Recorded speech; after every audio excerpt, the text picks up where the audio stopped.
क्या आपको भी ऐसे सरलीकरण के प्रश्न देखकर पसीना छूटने लगता है या आपकी टेंशन बढ़ जाती है?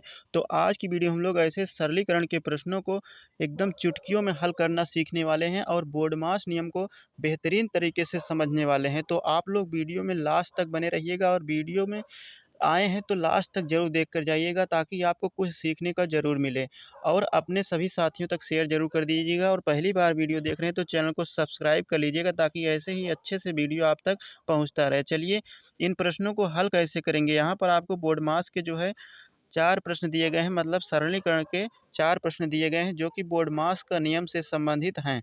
तो इन प्रश्नों को हल करना हम लोग देखने वाले हैं। तो उससे पहले हम लोग कुछ बोर्डमास के नियम और कोष्ठक से संबंधित जो जानकारियाँ हैं देख लेते हैं। सबसे पहले हम लोग देखने वाले हैं कोष्ठक। कोष्ठक के बारे में बात करें तो कोष्ठक कुल 4 प्रकार के होते हैं। पहला होता है रेखा कोष्ठक। कौन सा? रेखा कोष्ठक होता है इस प्रकार, इसे दंड कोष्ठक भी बोला जाता है। आप लोग देख सकते हैं रेखा कोष्ठक इस प्रकार से होता है। और दूसरा हो जाता है छोटा कोष्ठक। छोटा कोष्ठक का संकेत ये होता है।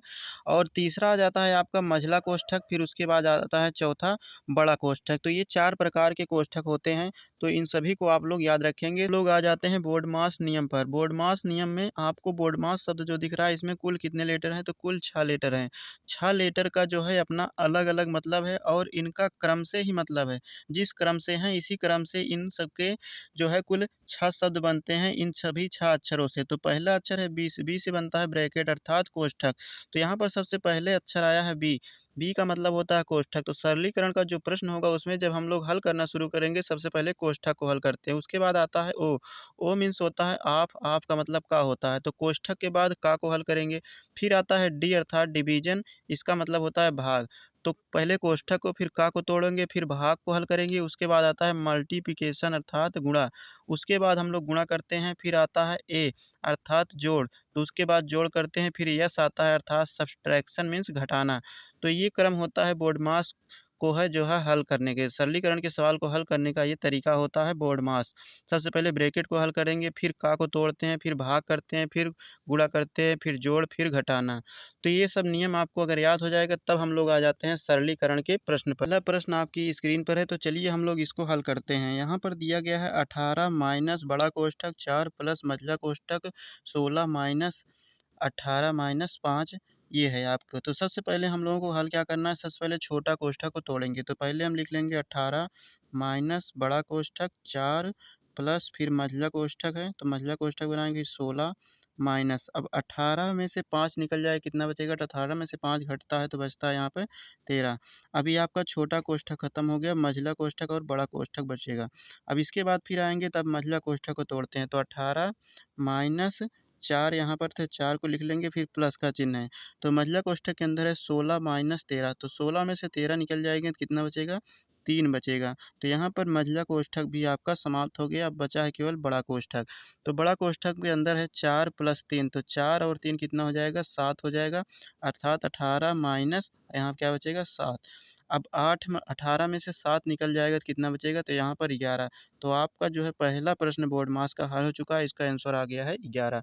तो आपको ये पहला प्रश्न कैसा लगा कमेंट करके ज़रूर बताएं। चलिए नेक्स्ट प्रश्न पर चलते हैं। नेक्स्ट हम लोग आ जाते हैं सवाल नंबर 2 पर। दूसरा सवाल हमारा था 14 माइनस 12 माइनस मझला कोष्ठक 9 माइनस छोटा कोष्ठक के अंदर 7 माइनस 6 माइनस 2 के ऊपर रेखा कोष्ठक। तो चलिए इसको हल करते हैं। तो सबसे पहले यहाँ से हल करना शुरू करेंगे। पहले लिख लेंगे 14, फिर माइनस बड़ा कोष्ठक लगाएंगे 12 माइनस फिर मझला कोष्ठक लगाएंगे, मझला कोष्ठक के अंदर 9 फिर माइनस आएगा यहाँ पर है आपका छोटा कोष्ठक के अंदर। तो यहाँ पर पहले लगा है रेखा कोष्ठक, तो 6 और हम 2 को हल करेंगे तो 6 में से 2 निकल जाए कितना बचेगा?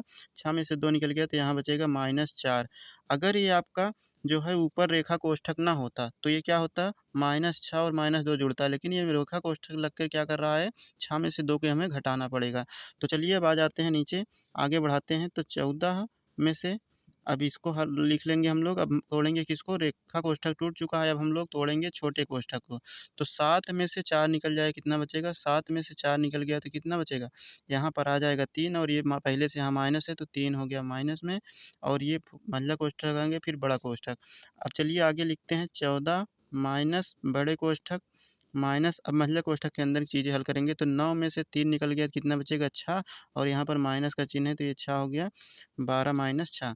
अब 14 ये लिख लेंगे, फिर माइनस का चिन्ह लगाएंगे तो 12 में से 6 निकल गया, कितना बचेगा 6।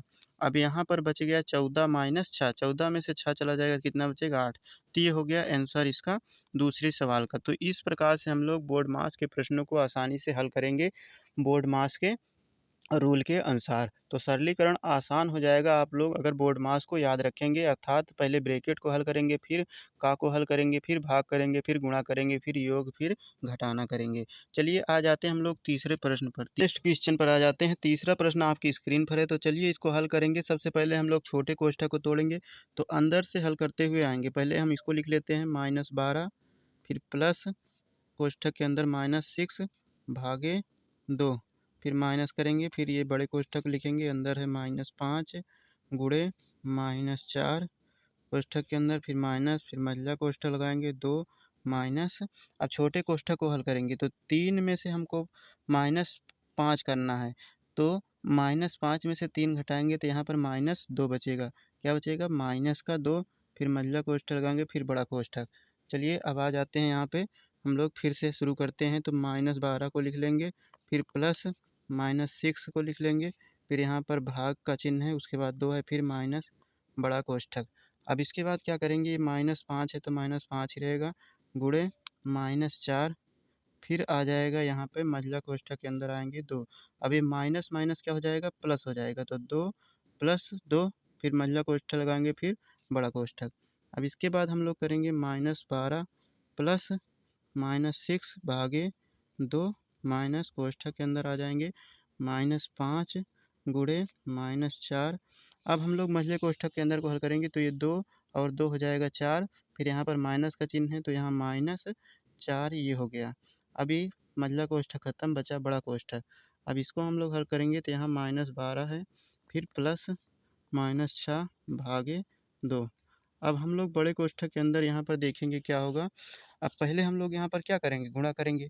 तो इसका और इसके साथ जब गुणा हो जाएगा तो 5 चौके 20 हो जाएगा, और माइनस माइनस हो जाएगा प्लस।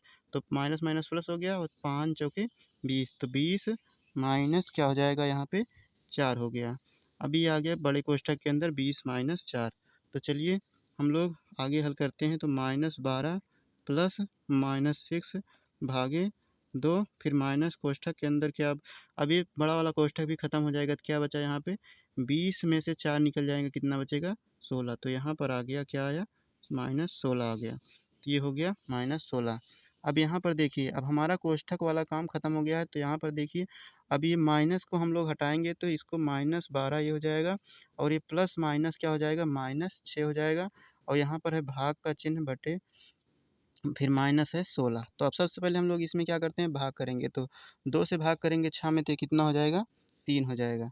तो -12, फिर ये माइनस है, और 2 से भाग करेंगे कितना हो जाएगा, 3 बार जाएगा, फिर -16। यहाँ पर देख सकते हैं सभी माइनस में है, तो सबको हम लोग क्या कर लेंगे, जोड़ देंगे। तो यहाँ पर 6 3 9, 9 2 11, 11 की एक हासिल एक लगेगा, 1 1 2, 2 1 3। तो यहाँ पर आ गया, क्या आया, -31। तो इस सवाल का आंसर हो गया -31। तो इस प्रकार आप लोग बोर्ड मास को आसानी से हल कर सकते हैं। सरलीकरण के सवाल को आसानी से हल कर सकते हैं, कैसे, बोर्ड मास के नियम को अप्लाई करके। तो आज की ये वीडियो आप लोगों ने देखा, हम लोगों ने टोटल 3 प्रश्नों को हल किया है। बाकी आपको वीडियो कैसी लगी कमेंट करके ज़रूर बताएं, अपनी सभी साथियों तक वीडियो को शेयर ज़रूर कर दें, और चैनल पर पहली बार विजिट किए हैं तो चैनल को सब्सक्राइब जरूर कर लें। आज के लिए इतना ही। जय हिंद, धन्यवाद।